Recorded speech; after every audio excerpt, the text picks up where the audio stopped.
నమస్తే welcome to Zee News afternoon bulletin నేను మణిశ్రీ బులెటిన్లో ముందుగా హెడ్లైన్స్ చూద్దాం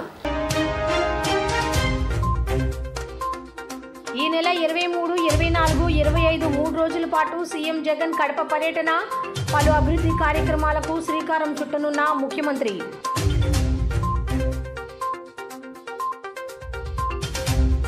యువగళం సభలో పవన్ చంద్రబాబు కళ్లల్లో నిరాశ నిస్పృహ కనిపించాయన్న ప్రభుత్వ సలహాదారు సజ్జల రామకృష్ణారెడ్డి ముఖ్యమంత్రి అభ్యర్థి ఎవరో చెప్పే దమ్ము ఉందా అని సవాల్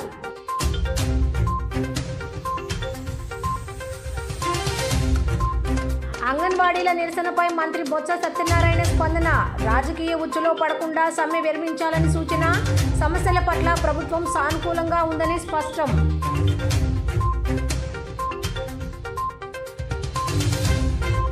దేశవ్యాప్తంగా పెరుగుతున్న కరోనా కేసులు గడిచిన 24 గంటల్లో 328 కొత్త కేసుల నమోదు ఏపీ సీఎం జగన్మోహన్ రెడ్డి కడప జిల్లా పర్యటన ఖరారైంది. ఈ నెల 23, 24, 25 3 రోజుల పాటు తన సొంత జిల్లాలో పర్యటించనున్నారు. పలు అభివృద్ధి పనులకు శ్రీకారం చుట్టడమే కాకుండా కొన్ని పనులకు శంకుస్థాపనలు చేయనున్నారు. క్రిస్మస్ వేడుకల్లో కూడా పాల్గొననున్నారు. ఈ మేరకు సీఎంఓ అధికారులు ముఖ్యమంత్రి జగన్మోహన్ రెడ్డి షెడ్యూల్ను ఖరారు చేశారు. 23న ఉదయం 9 గంటల 15 నిమిషాలకు తాడేపల్లిలోని తన నివాసం నుంచి బయలుదేరి నేరుగా కడప చేరుకుంటారు. కడప చేరుకున్న వెంటనే డిప్యూటీ సీఎం అమ్జద్ బాషా నగర మేయర్తో పాటు పలువురు ముఖ్య నేతలు స్వాగతం పలకనున్నారు. ఆ తరువాత గోపవరం చేరుకుని సెంచరీ ఫ్లై పరిశ్రమలోని MDF HPL ప్లాంటులను ప్రారంభించనున్నారు. ఆ సంస్థకు చెందిన చైర్మన్తో పాటు అందులో పనిచేస్తున్న ఉద్యోగులతో మాట్లాడనున్నారు. అక్కడి నుంచి రిమ్స్ ఆసుపత్రికి చేరుకుని doctor YSR super speciality hospital, doctor YSR institute of mental health unit, doctor YSR cancer care black, LV Prasad కంటి ఆసుపత్రితో పాటు రిమ్స్కి సమీపంలోని వైఎస్ రాజారెడ్డి క్రికెట్ స్టేడియంలో కొత్తగా ఏర్పాటు చేసిన ఫ్లడ్ లైట్లను ప్రారంభిస్తారు. ఆ తర్వాత నవీకరించిన కలెక్టరేట్ భవనాన్ని సుందరంగా తీర్చిదిద్దిన Ambedkar circle, Y junction, Kotireddy circle, 7 road సర్కిల్స్కు ప్రారంభోత్సవం చేస్తారు. ఆ తర్వాత నేరుగా ఇడుపులపాయలోని వైఎస్ఆర్ గెస్ట్ హౌస్కి చేరుకుని ఆ రాత్రికి అక్కడే బస చేస్తారు. 24న ఇడుపులపాయ గెస్ట్ హౌస్ నుంచి నేరుగా తన తండ్రి వైఎస్ రాజశేఖర రెడ్డి ఘాట్ వద్దకు చేరుకుంటారు. దివంగత నేతకు నివాళులు అర్పిస్తారు. ఈ కార్యక్రమంలో ఉప ముఖ్యమంత్రి అమ్జద్ బాషాతో పాటు కడప నగర మేయర్ సురేష్ బాబు, పలువురు జిల్లా ఇన్ఛార్జీలు, ముఖ్య నేతలు పాల్గొంటారు. మధ్యాహ్నం సింహాద్రిపురం చేరుకుని గతంలో శంకుస్థాపన చేసిన పలు అభివృద్ధి కార్యక్రమాలను ప్రారంభోత్సవం చేస్తారు. తిరిగి సాయంత్రం ఇడుపులపాయ ఎకో పార్క్ చేరుకుంటారు. అక్కడ ఏర్పాటు చేసిన పులివెందుల ఎంపీటీసీ నేతలతో మాట్లాడి మాటామంతి నిర్వహిస్తారు. తిరిగి వైఎస్ఆర్ గెస్ట్ హౌస్లో బస చేస్తారు. దీనికి సంబంధించిన ఏర్పాట్లను ఇప్పటికే సిద్ధం చేశారు. చంద్రబాబు నాయుడు అయినా లోకేష్ అయినా పవన్ కళ్యాణ్ను ముఖ్యమంత్రి చేస్తామని ఎందుకు చెప్పడం లేదని వైసీపీ నేత సజ్జల రామకృష్ణారెడ్డి ప్రశ్నించారు.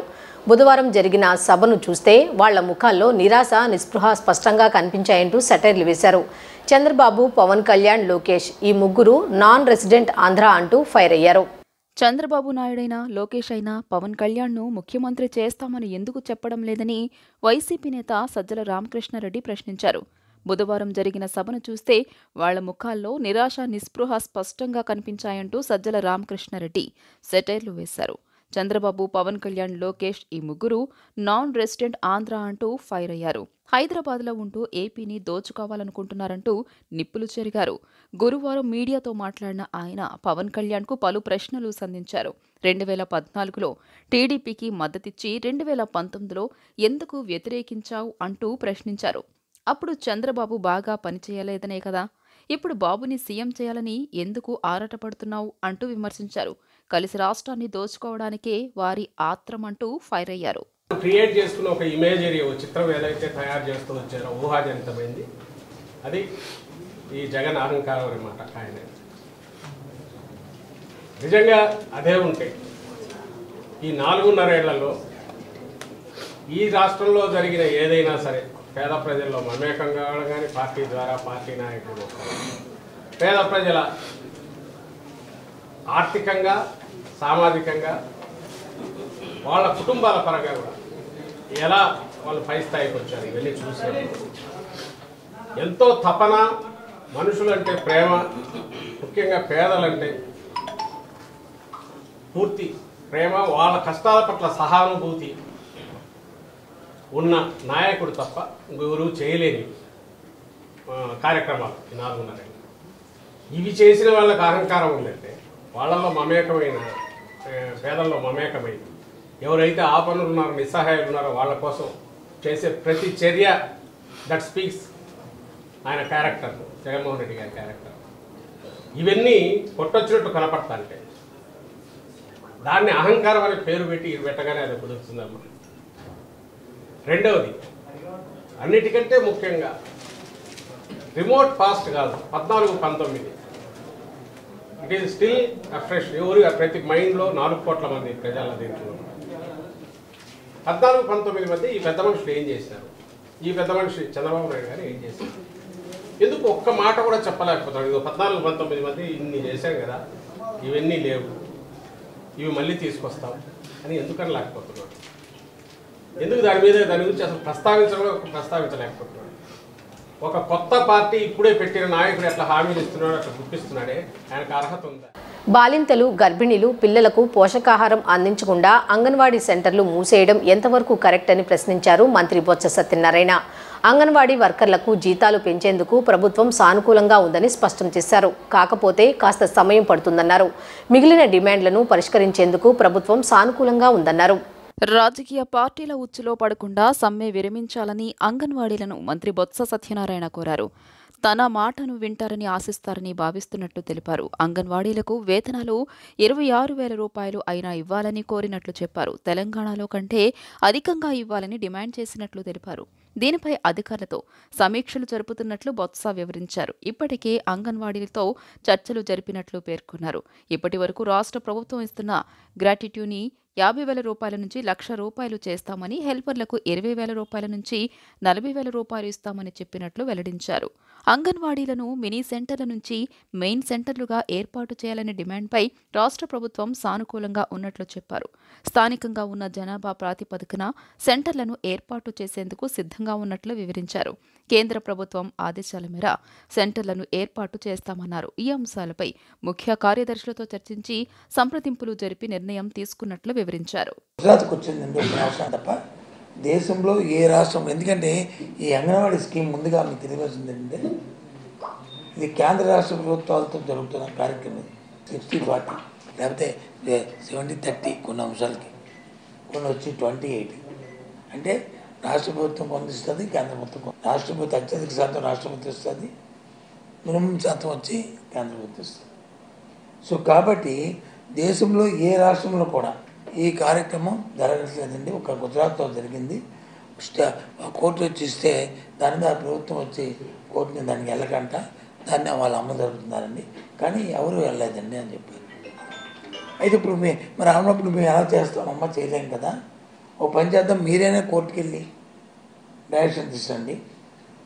లేదు అంటే కేంద్ర ప్రభుత్వానికి ఇప్పటికే మేము లేఖ రాశాము, ఈ గ్రాడ్యుయేటీ అనే అంశం ఏదైతే ఉందో దాన్ని త్వరితగతిగా కేంద్రం తాలూకు విధానం చెప్పాలని చెప్పి మేము కోరాము. ఆ ప్రకారం మేము ఫాలో అవుతామని చెప్పాము. వారు దాని మీద స్పందించలేదు. అయినప్పటికి కూడా మళ్ళీ మేము కేంద్రానికి వచ్చి మళ్ళీ మీరు ఏ విధంగా రాయమంటే ఆ విధంగా లేఖ రాస్తాము, రాసి వాళ్ళని కన్విన్స్ చేసి ఏదో విధంగా దీనికి పరిష్కార మార్గాన్ని ఆలోచిద్దాము, వాళ్ళు చెప్దామని చెప్పిన విషయాన్ని చెప్పాము. అంతవరకు ఆ కేంద్ర ప్రభుత్వం నుంచి మనకు వచ్చిన రిప్లై వరకు ఎవరైతే ఈ రిటైర్మెంట్ అవుతారో వాళ్ళ గ్రాట్యుటీని వాళ్ళకి మినిమం గ్యారంటీ ఉండాలని ఎంతవరకు రాష్ట్ర ప్రభుత్వం 50,000 రూపాయలు ఇస్తుంది. సీఎం జగన్ బర్త్డే సందర్భంగా మంత్రి రోజా ఓ కుటుంబానికి మర్చిపోలేని ఆనందం పంచారు. శాంతాక్లాజ్ వేషం వేసుకుని విజయవాడ వాంబై కాలనీలో నివాసం ఉంటున్న దివ్యాంగుడు నాగరాజు ఇంటికి వెళ్లారు. చాక్లెట్స్, బట్టలను వెంట తీసుకువెళ్లారు. నాగరాజు ఇంటి తలుపు కొట్టగానే లోనికి వెళ్లిన రోజాను చూసి కుటుంబ సభ్యులు సంతోషంలో మునిగిపోయారు. చాక్లెట్స్, బట్టలతో పాటు రోజా ఆ కుటుంబానికి 2 లక్షల రూపాయలు ఆర్థిక సాయం అందించారు. మంత్రి రోజా ఓ కుటుంబంలో ఆనందాన్ని నింపారు. నాగరాజుకి భార్య, 2 ఆడపిల్లలు ఉన్నారు. భార్య కొంతకాలంగా అనారోగ్యంతో బాధపడుతోంది. నాగరాజు రోడ్డుపై చెప్పులు విక్రయిస్తాడు. ఆర్థిక ఇబ్బందులతో సతమతమవుతున్న నాగరాజు గురించి తెలుసుకున్న మంత్రి రోజా అతనికి సాయం చేయాలనుకున్నారు. ఏటా సీఎం జగన్ పుట్టినరోజు సందర్భంలో తాను ఒక మంచి పని చేస్తుంటానని ఈ సంవత్సరం నాగరాజు కుటుంబానికి సాయం చేయడం సంతోషం కలిగించిందని రోజా చెప్పారు. తనకెంతో ఇష్టమైన తన తండ్రి నాగరాజు రెడ్డి పేరుతో ఉన్న నాగరాజుకి సాయం చేయడం కూడా తనకు కనెక్ట్ అయ్యిందని రోజా చెప్పారు. ప్రస్తుతం మంత్రి రోజా నాగరాజు కుటుంబానికి సాయం చేసిన వీడియో వైరల్ అవుతోంది. విలువైన బహుమతుల కన్నా విలువతో కూడిన బహుమతినివ్వండి. అదే జగనన్నకి శ్రీరామ రక్ష. Happy birthday Jagananna.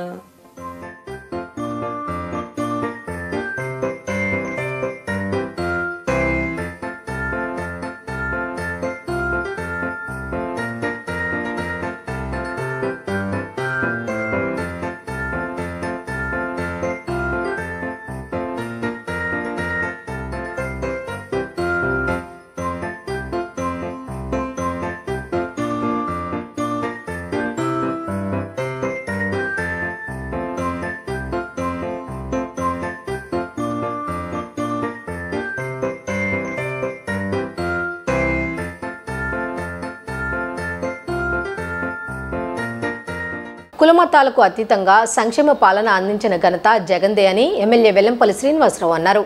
జన్మదినోత్సవాన్ని ఒక పండుగ వాతావరణంలో జరుపుకోవడం ఎంతో సంతోషంగా ఉందన్నారు. ఇదే సంక్షేమ పాలన రాబోయే రోజుల్లో కూడా కావాలని జనం ఆశిస్తున్నారని చెప్పారు. 34వ డివిజన్ కార్పొరేటర్ బండి నాగేంద్ర పుణ్యశీల నేతృత్వంలో సీఎం జగన్ జన్మదిన వేడుకలు వైభవంగా జరిగాయి. ఈ సందర్భంగా కేక్ కట్ చేసి పేదలకు సేవా కార్యక్రమాలు నిర్వహించారు. అనంతరం ఎమ్మెల్యే వెల్లంపల్లి శ్రీనివాస్, మేయర్ రాయన భాగ్యలక్ష్మి మాట్లాడుతూ జగన్ సంక్షేమ పాలన వల్ల ప్రజలంతా సంతోషంగా ఉన్నారన్నారు. విజయవాడ నగర అభివృద్ధికి జగన్ ఎంతో సహకారం అందించారని కొనియాడారు. ఈ కార్యక్రమంలో బండి రాజకుమార్, స్థానిక వైసీపీ నాయకులు పాల్గొన్నారు. ఆంధ్ర రాష్ట్ర వ్యాప్తంగా కూడా వారి యొక్క జన్మదిన వేడుకలు ప్రతి ఇంట్లో కూడా ఘనంగా నిర్వహించుకుంటారు.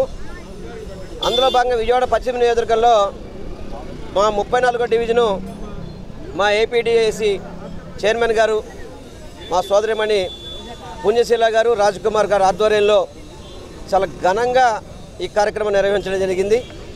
ఇక్కడ స్థానిక పార్టీ నాయకులు, స్థానిక పెద్దలు అందరితో కలిసి జగన్మోహన్ రెడ్డి గారి యొక్క జన్మదిన వేడుకల్ని ఘనంగా నిర్వహించినందుకు రాజకుమార్ గారికి, పుణ్యశీల గారికి ప్రత్యేకంగా అభినందనలు తెలియపరచుకున్నారు. అదేవిధంగా ఈ కార్యక్రమానికి ముఖ్య అతిథి కింద మన నగర మేయర్ గారు రాయన భాగ్యలక్ష్మి గారు, ఇతర పార్టీ నాయకులు అందరూ కూడా జరిగింది. అందరూ కూడా రావడం జరుగుతుంది. విజయవాడ పశ్చిమ నియోజకవర్గంలో ప్రతి వాడలో కూడా ఇటువంటి కార్యక్రమాలు, ఎందుకంటే జగన్మోహన్ రెడ్డి గారు ఎంత మంచి చేశారో అని చెప్పడానికి ఈ యొక్క కార్యక్రమాన్ని నిదర్శనం. సంక్షేమాన్ని ఒక పక్క, అభివృద్ధిని ఒక పక్క ముందుకు తీసుకెళ్తూ జగన్మోహన్ రెడ్డి గారు ముఖ్యంగా మన పశ్చిమ నియోజకవర్గానికి అభివృద్ధికి ఎంతో సహకరిస్తున్నారు. ఈరోజు ఎన్ని రోడ్లు చూడండి, డ్రైనేజీ వ్యవస్థ చూడండి, వాటర్ ట్యాంకులు కానివ్వండి, డ్రింకింగ్ వాటర్ కానివ్వండి, ప్రతి ఒక్కటి కూడా పార్కులు కానివ్వండి అభివృద్ధి చేసుకుంటూ ముందుకెళ్తూ అభివృద్ధికి దిక్సూచిగా ఈరోజు జగన్మోహన్ రెడ్డి గారు ఉన్నారు. అదేవిధంగా పథకాలు చూసుకుంటే కనుక అమ్మఒడి నుంచి పెన్షన్ వరకు చేయూత కానివ్వండి, అదేవిధంగా ఈరోజు 8th క్లాస్ పిల్లలకి ట్యాబ్స్ ఇవ్వడం కానివ్వండి, అంటే అత్యధికంగా బాగా పిల్లలు చదువుకోవాలి, నూతన టెక్నాలజీతో చదువుకోవాలని చెప్పి ఆలోచన ధనికులే కాదు పేదలకు కూడా టెక్నాలజీ వాడుకోవాలని చెప్పి ఈరోజు జగన్మోహన్ రెడ్డి గారి సంకల్పంతో ఆయన పుట్టినరోజు సందర్భంగా వాళ్ళ ప్రతి ఒక్కళ్ళు కూడా పిల్లలందరూ మా మావయ్య మాకు ఇచ్చారని చెప్పుకునే విధంగా ఈరోజు జగన్మోహన్ రెడ్డి గారు పరిపాలన ఉందని తెలియపరచుకుంటూ మన ప్రీతం నాయకులు ముఖ్యమంత్రి వర్యులు గారు జగన్మోహన్ రెడ్డి గారు పుట్టినరోజుగా పురస్కరించుకొని ఇక్కడ మన 34వ డివిజన్లో బండి పుణ్యశీల గారు, రాజ్కుమార్ గారు ఆధ్వర్యంలో చాలా ఘనంగా పుట్టినరోజు వేడుకలు అనేవి నిర్వహించుకోబడినాయి. ఈ కార్యక్రమానికి మన మాజీ మంత్రివర్యులు శాసనసభ్యులు వెల్లంపల్లి శ్రీనివాసరావు గారు రావటం జరిగింది. అలాగే మన పార్టీ నాయకులు, కార్యకర్తలు అందరూ ఈరోజు పాలుపంచుకొని చాలా రంగరంగ వైభవంగా జగనన్న పుట్టినరోజు వేడుకలు అనేవి మన ప్రతి ఒక్క డివిజన్లో ఉన్న విజయవాడ నగరంలో ఉన్న రాష్ట్ర వ్యాప్తంగా నిర్వహించడం జరుగుతుంది. సుదీర్ఘకాలం ఆంధ్రప్రదేశ్ని జగన్మోహన్ రెడ్డి గారి పరిపాలనలో అభివృద్ధి, సంక్షేమము రెండు కళ్ళగా ఆయన పరిపాలన కొనసాగుతుంది. జగన్మోహన్ రెడ్డి గారు జననేత, అలాగే ఆంధ్ర రాష్ట్రంలో గ్రామ సచివాలయ సృష్టికర్త, ఈజ్ ఆఫ్ డూయింగ్ బిజినెస్కి అలాగే ఈజ్ ఆఫ్ గవర్నెన్స్కి బ్రాండ్ అంబాసిడర్గా నిలిచి ప్రభుత్వం అంటే ఇలాగే పాలించాలి, ప్రజలకి అందుబాటులో ఉండాలి, పేద వర్గాలన్నీ కూడా అప్గ్రేడ్ అవ్వాలి అంటే ఖచ్చితంగా ఇట్లాంటి ప్రభుత్వమే ముందుకు రావాలి అని ఈ రోజున రాష్ట్ర ప్రజలందరూ కూడా సంతోషిస్తున్నారు. మరి ప్రతి గుమ్మల్లో కూడా జగనన్న మళ్ళీ మళ్ళీ రావాలి అని కోరుకుంటున్నారంటే నిజంగా చాలా సంతోషించాల్సినటువంటి విషయం. నిజంగా వారి సైనికులుగా మేమందరం కూడా చాలా సంతోషపడతా ఉన్నాం. మరి ఆ గొప్ప వ్యక్తి యొక్క, ఆ మహానేత తనయుడి యొక్క పుట్టినరోజు ఈరోజు రాష్ట్ర వ్యాప్తంగా ఘనంగా జరుగుతూ ఉంది. పశ్చిమంలో జిఎన్ఆర్ మున్సిపల్ కార్పొరేషన్ హై స్కూల్లో 8వ తరగతి చదువుతున్న విద్యార్థులకు 44 డివిజన్ కార్పొరేటర్ రత్నకుమారి ట్యాబ్లను పంపిణీ చేశారు. విద్యార్థులకు చక్కటి విద్యను అందజేసేందుకు సీఎం జగనన్న కృషి చేస్తున్నారని కొనియాడారు. సీఎం జగన్ పుట్టినరోజును పురస్కరించుకుని 44వ డివిజన్లోని జిఎన్ఆర్ మున్సిపల్ కార్పొరేషన్ హైస్కూల్లో 8వ తరగతి చదువుతున్న 94 మంది విద్యార్థులకు ట్యాబ్లను పంపిణీ చేశారు. ఈ సందర్భంగా డివిజన్ కార్పొరేటర్ రత్నకుమారి మాట్లాడుతూ ట్యాబ్ విలువ, అందులోని విద్యా సంబంధం కంటెంట్ కలిపి దాదాపు 50,000 రూపాయలు విలువ చేసే ట్యాబ్లను విద్యార్థులకు అందజేయడం జరుగుతుందన్నారు. విద్యార్థులు చక్కగా చదివి ప్రయోజకులు కావాలని రత్నకుమారి ఆకాంక్షించారు. వైసీపీ రాష్ట్ర సంయుక్త కార్యదర్శి మైలవరపు దుర్గారావు మాట్లాడుతూ విద్యార్థులకు మంచి భవిష్యత్తును ఇవ్వాలనే లక్ష్యంతో సీఎం జగనన్న ఈ ట్యాబ్లను పంపిణీ చేస్తున్నారని అన్నారు. కేవలం విద్యా సంబంధమైన విషయాలు మాత్రమే ట్యాబ్లో ఉంటాయని, విద్యార్థుల తల్లిదండ్రులు ఆందోళన పడాల్సిన అవసరం లేదని ఆయన అన్నారు. ఈ కార్యక్రమంలో school head master Ravikumar, school chairperson Rajani తదితరులు పాల్గొన్నారు. 44వ డివిజన్లో జిఎన్ఆర్ఎం స్కూల్ పరిధిలో మన గౌరవ ముఖ్యమంత్రి పుట్టినరోజు సందర్భంగా ఈరోజు 8th క్లాస్ స్టూడెంట్స్కి ట్యాబులు పంచడం జరిగింది. అలాగే జగన్మోహన్ రెడ్డి గారు పిల్లల పట్ల ఎక్కువ శ్రద్ధ తీసుకొని ఈరోజు వాళ్ళకి చదువు కానించి తినే గోరుముద్ద దాకా అన్ని ప్రత్యేక శ్రద్ధ తీసుకుంటూ ఉండటం వల్ల ఈరోజు పిల్లలు బాగా చదువుకోవడం జరుగుతుంది. అలాగే మంచి ర్యాంక్స్ రావడం కూడా జరుగుతుంది. మరి ఇంత మంచి కార్యక్రమం చేసిన మన జగన్మోహన్ రెడ్డి గారు పిల్లలందరూ వాళ్ళని జై జగన్ మామ అని వాళ్ళ ఆనందాన్ని వ్యక్తపరుస్తూ ఉన్నారు. అంతేకాకుండా రానున్న రోజులు కూడా మన జగన్మోహన్ రెడ్డి గారే మన సీఎంగా కావాలని ఇక్కడ పిల్లలతో పాటు స్థానిక ప్రజలు కూడా అనటం జరుగుతుంది. మరి ఇంత మంచి కార్యక్రమం చేసిన జగన్మోహన్ రెడ్డి గారికి మా స్కూల్ తరపున, మా 44 డివిజన్ ప్రజల తరపున ధన్యవాదాలు తెలుపుతున్నాను. GNR municipal corporation high school head మాస్టర్ని. ఈరోజు సీఎం జగన్ గారి బర్త్డే సందర్భంగా పాఠశాలలో 8th క్లాస్ విద్యార్థులకి 94 మందికి ట్యాబ్స్ ఇవ్వటం జరిగింది. ఈ ట్యాబ్స్లో 8th క్లాస్ కంటెంట్ లోడ్ చేసి ఇవ్వటం జరుగుతుందన్నమాట. దీన్ని పిల్లలు విద్యావేశకంగా అభివృద్ధి చెందటానికి చక్కగా ఉపయోగించుకుంటారు. వీళ్ళు భవిష్యత్తులో ప్రపంచాన్ని చూడటానికి, ప్రపంచ స్థాయిలో ఎదగటానికి మన ప్రభుత్వం వారు ఈ రకమైన ఏర్పాటు చేసి ఉన్నారు. తల్లిదండ్రుల తరపున నేను వారికి ధన్యవాదాలు తెలియజేస్తున్నాను. థ్యాంక్ యూ అండి. Thank you very much. ఈరోజు 44వ డివిజన్లో జిఎన్ఆర్ఎం హై స్కూల్లో ఈరోజు 8th క్లాస్ స్టూడెంట్స్కి మన రాష్ట్ర ముఖ్యమంత్రి వర్యులు వైఎస్ జగన్మోహన్ రెడ్డి గారి జన్మదిన సందర్భంగా వాళ్ళకందరికీ కూడా ట్యాబ్స్ ఇవ్వడం జరుగుతుంది. మరి ఈ స్కూల్లోని 8th క్లాస్ స్టూడెంట్స్ దాదాపు 94 మంది ఉన్నారు. 94 మందికి కూడా ఈరోజు ట్యాబ్స్ అందజేయడం జరిగింది. మరి ఈరోజు ముఖ్యమంత్రి గారు ఏదైతే పేద బడుగు బలహీన వర్గాల యొక్క పిల్లలు ఉన్నత స్థాయికి వెళ్ళాలి, ప్రపంచంలో ఉన్నటువంటి ప్రతి ఒక్కటి కూడా వాళ్ళకి తెలిసే విధంగా ఉండాలని చెప్పి ఒక మంచి ఉద్దేశంతో వాళ్ళ ట్యాబ్ ద్వారా ఒక ఉన్నతమైన స్థానానికి తీసుకెళ్ళడానికి వాళ్ళ జగన్మోహన్ రెడ్డి గారు తీసుకున్న ఒక మంచి నిర్ణయానికి ప్రజలందరూ కూడా హర్షం వ్యక్తం చేస్తూనే కాకుండా స్టూడెంట్స్ పేరెంట్స్ కూడా అందరూ కూడా ఒక మంచి వాతావరణం, ప్రతి ఒక్కరు కూడా హృదయపూర్వకమైనటువంటి ధన్యవాదాలు సీఎం గారు తెలియచేయడం మాకు ఎంతో ఆనందంగా ఉంది. ఏమంటే ఇవాళ సీఎం గారు తీసుకున్నటువంటి ప్రతి నిర్ణయం కూడా పేద బడుగు బలహీన వర్గాలకి ఉపయోగపడుతుందని చెప్పి ఇదే నిదర్శనంగా మేము తెలియజేస్తున్నాము. ఏదేమైనా సరే స్టూడెంట్స్ ప్రజలు ఏదైతే పేద ప్రజల యొక్క పిల్లలు ఉన్నారో వాళ్ళు ఉన్నత చదవాలనే ఒక మంచి ఉద్దేశం చేస్తున్నాడు ఈ కార్యక్రమం. పిళ్ళ మహేశ్వరి ఆధ్వర్యంలో 1 టౌన్ చేపల మార్కెట్ వద్ద గల బూరాడవారి వీధి నందు మెగా సెమీ క్రిస్మస్ వేడుకలు ఘనంగా నిర్వహించారు. తొలుత క్రీస్తు విశ్వాసులు భక్తి గీతాలు పాడగా దైవజనులు వాక్యాన్ని బోధించి ప్రత్యేక ప్రార్థనలు చేశారు. పిళ్ళ శ్రీకాంత్ గత 8 సంవత్సరాలుగా ఈ ప్రాంతంలో సెమీ క్రిస్మస్ వేడుకలు నిర్వహించడం అభినందనీయమని మల్లెపు విజయలక్ష్మి కొనియాడారు. పిళ్ళ మహేశ్వరి ఆధ్వర్యంలో విజయవాడ 1 టౌన్ చేపల మార్కెట్ వద్ద గల బూరాడవారి వీధినందు మెగా సెమీ క్రిస్మస్ వేడుకలు అంగరంగ వైభవంగా జరిగాయి. ఈ వేడుకల్లో జనసేన మహిళా నాయకులు పోతిన విజయలక్ష్మి, మల్లెపు విజయలక్ష్మి, తిరుపతి అనూష, పలువురు దైవజనులు పాల్గొన్నారు. తొలుత క్రీస్తు విశ్వాసులు భక్తి గీతాలు పాడారు. అనంతరం దైవజనులు వాక్యాన్ని బోధించి ప్రత్యేక ప్రార్థనలు చేశారు. అనంతరం పలువురికి సన్మానాలు చేశారు. అనంతరం జనసేన మహిళా నాయకులు మల్లెపు విజయలక్ష్మి మాట్లాడుతూ పిల్లా శ్రీకాంత్ గత 8 సంవత్సరాలుగా ఈ ప్రాంతంలో సెమీ క్రిస్మస్ వేడుకలు నిర్వహిస్తున్నారని చెప్పారు.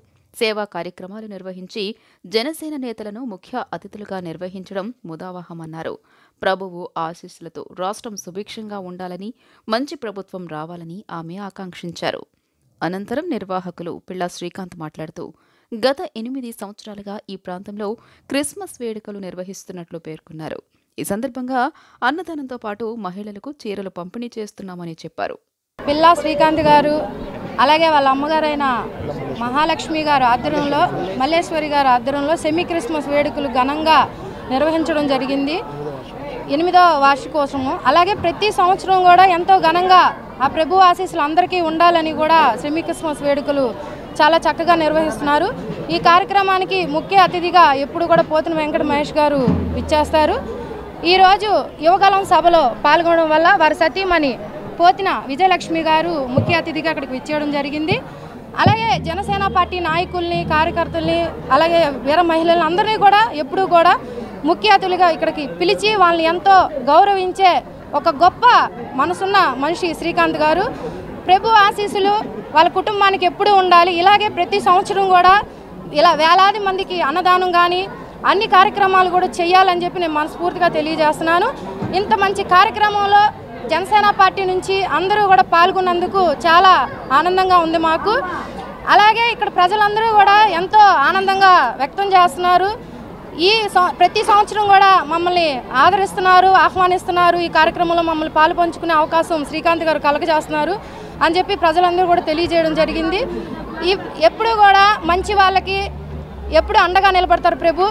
అలాగే ప్రభువుని నమ్ముకున్న వాళ్ళు కూడా మంచి వాళ్ళు వెనకే ఉంటారని చెప్పి కూడా తెలియజేయడం జరుగుతుంది. పశ్చిమ నియోజక ప్రజలందరికీ క్రిస్మస్ శుభాకాంక్షలు తెలియజేస్తూ మా అమ్మగారు పిల్ల మల్లేశ్వరి గారు దేవుణ్ణి నమ్ముకున్నారు.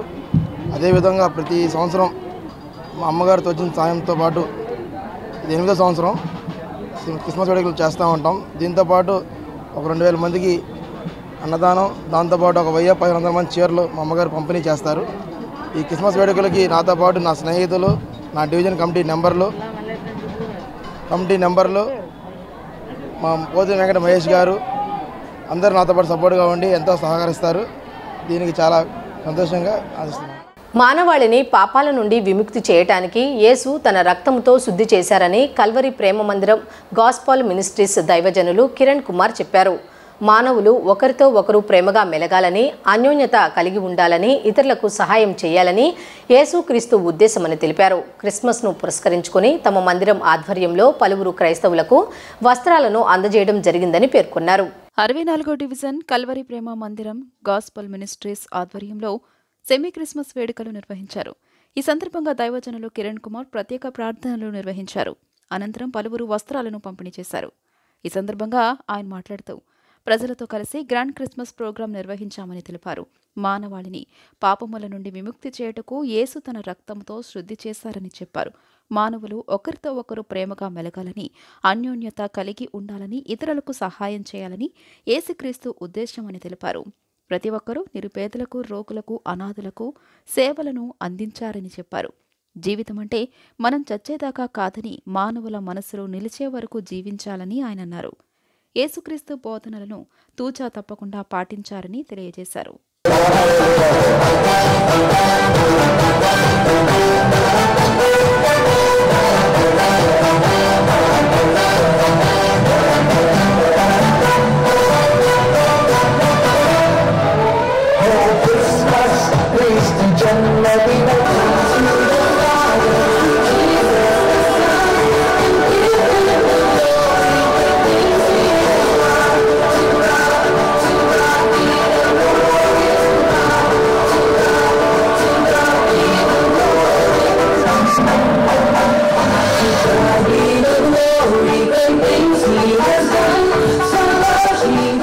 నాకున్నటువంటి వార్డ్రోబ్లో అంటే బట్టలు పెట్టుకునేటువంటి బీరువాళ్ళు బట్టలు వేసుకుని మళ్ళీ వేసుకోకపోతే 6 సంవత్సరాలు నేను బట్టలు వేసుకోవచ్చు.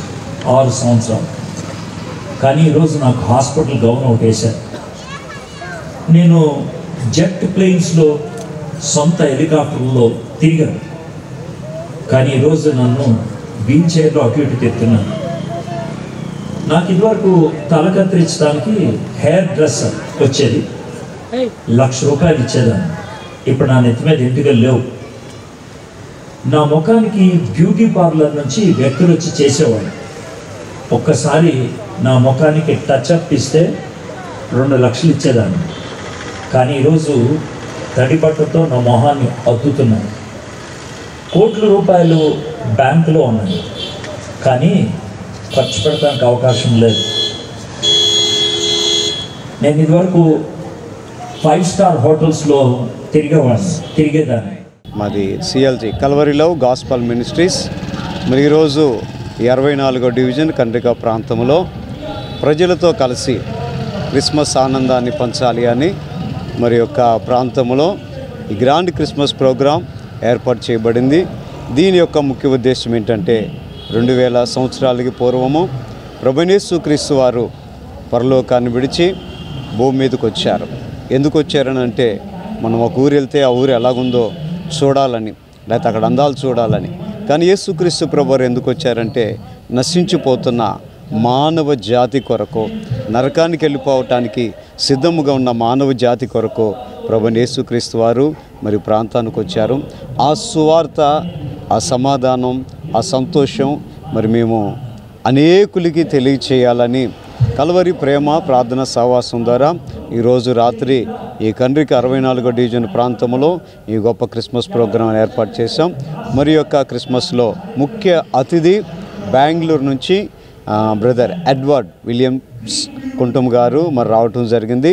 అద్భుతమైన దైవ వర్తమానం. తదుపరి మరి రాజకీయ నాయకులు మరి ప్రాంత ఎమ్మెల్యే గారు అందరూ కూడా ఈ ప్రాంతానికి రాబోతున్నారు. అలాగే కొంతమంది పేదలైన వారికి విద్యార్థులు చదువుతో పాటు ఆటపాటలు, సాంస్కృతిక కార్యక్రమాలలో ఉత్సాహంగా పాల్గొనాలని one town Sri Chaitanya school principal Sunitha అన్నారు. సెమీ క్రిస్మస్ వేడుకలు తమ స్కూల్లో అందరూ కలిసి జరుపుకోవడం చాలా ఆనందంగా ఉందన్నారు. విద్యార్థులు చేసిన నృత్య ప్రదర్శనలు, శాంటాక్లాజ్ వేషధారణలు చూపర్లను విశేషంగా ఆకట్టుకున్నాయి. శ్రీ చైతన్య పాఠశాల నందు సెమీ క్రిస్మస్ వేడుకలు కన్నుల పండుగగా జరిగాయి. వేడుకల్లో భాగంగా స్కూల్ ప్రిన్సిపల్ సునీత చిన్నారులతో కలిసి కేక్ కట్ చేశారు. అనంతరం బాలబాలికలు శాంతాక్లాజ్, ఏంజల్స్ వేషధారణలతో ఎంతో ఆకర్షణీయంగా స్కూల్ ప్రాంగణంలో పండుగ వాతావరణాన్ని నెలకొల్పారు.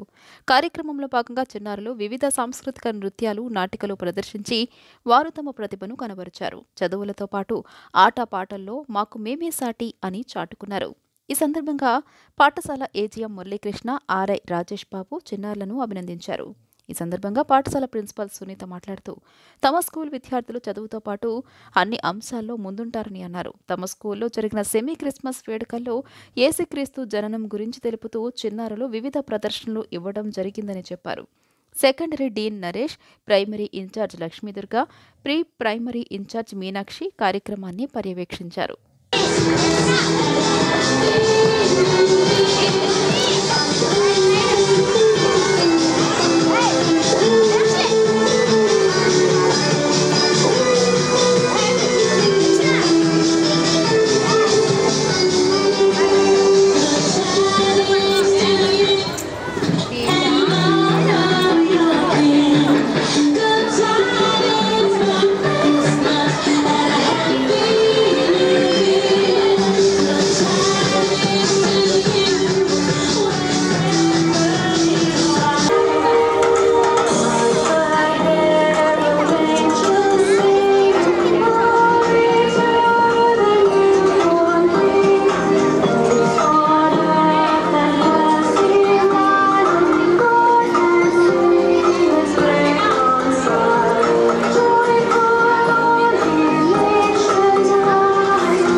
సాంస్కృతిక కార్యక్రమాల్లో కూడా మాకు మేమే సాటి అని చూపించుకుంటున్నాం.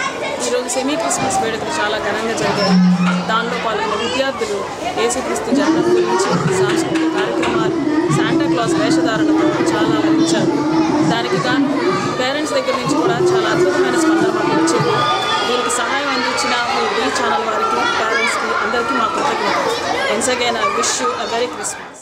ఆంధ్రప్రదేశ్లో కొత్తగా 3 కరోనా కేసులు నమోదయ్యాయి. అయితే ఇవి పాత వేరియంట్వా లేక కొత్త వేరియంట్వా అనేది తెలియాల్సి ఉంది. అయితే ఇదివరకు టెస్టులు ఆపేశారు కాబట్టి ఇప్పుడు టెస్టులు చేస్తున్నారు కాబట్టే కేసులు వెలుగు చూస్తున్నాయని కొందరు అంటున్నారు. కరోనా ఎప్పటి నుంచో ఉన్నా ఇన్నాళ్లు టెస్టులు చేయకపోవటం వల్ల అది బయటపడలేదని అంటున్నారు. దేశవ్యాప్తంగా గత 24 గంటల్లో 328 కరోనా పాజిటివ్ కేసులు నమోదయ్యాయి. దాంతో మొత్తం యాక్టివ్ కేసుల సంఖ్య 2997కి పెరిగింది. తాజాగా కేరళలో 1 చనిపోగా ఆంధ్రప్రదేశ్లో 3, బీహార్లో 2 కేసులు నమోదైనట్లు కేంద్రం తెలిపింది. ఈ కొత్త కేసుల్లో కొత్త వేరియంట్ కేసులు ఎన్ని అన్నది స్పష్టం కాలేదు. కానీ ప్రజలు అప్రమత్తంగా ఉండాలని అధికారులు కోరుతున్నారు. హ్యాండ్ శానిటైజర్ వాడాలని, మాస్క్ ధరించాలని కోరుతున్నారు. తెలంగాణలో స్కూల్ పిల్లలు తప్పనిసరిగా మాస్క్ ధరించాలని రూల్ తెచ్చారు.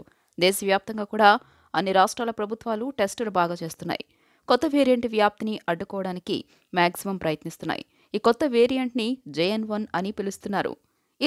ఇది వరకటి వేరియంట్ల కంటే కొంత ఎక్కువ వేగంగా వ్యాపిస్తోంది. ఎందుకంటే దీని స్పైక్ ప్రోటీన్ బలంగా ఉంది. అయితే ఇది ప్రాణం తీసేంత ప్రమాదకరమైనది కాదని కొందరు డాక్టర్లు చెబుతున్నారు.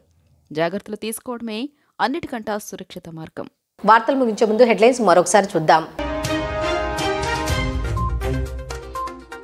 ఈ నెల 23, 24, 25 3 రోజుల పాటు సీఎం జగన్ కడప పర్యటన, పలు అభివృద్ధి కార్యక్రమాలకు శ్రీకారం చుట్టనున్న ముఖ్యమంత్రి.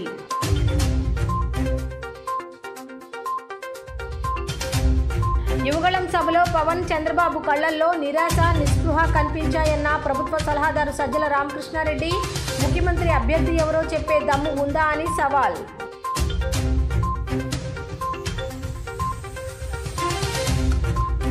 అంగన్వాడీల నిరసనపై మంత్రి బొత్స సత్యనారాయణ స్పందన. రాజకీయ ఉచ్చులో పడకుండా సమ్మె విరమించాలని సూచన. సమస్యల పట్ల ప్రభుత్వం సానుకూలంగా ఉందని స్పష్టం.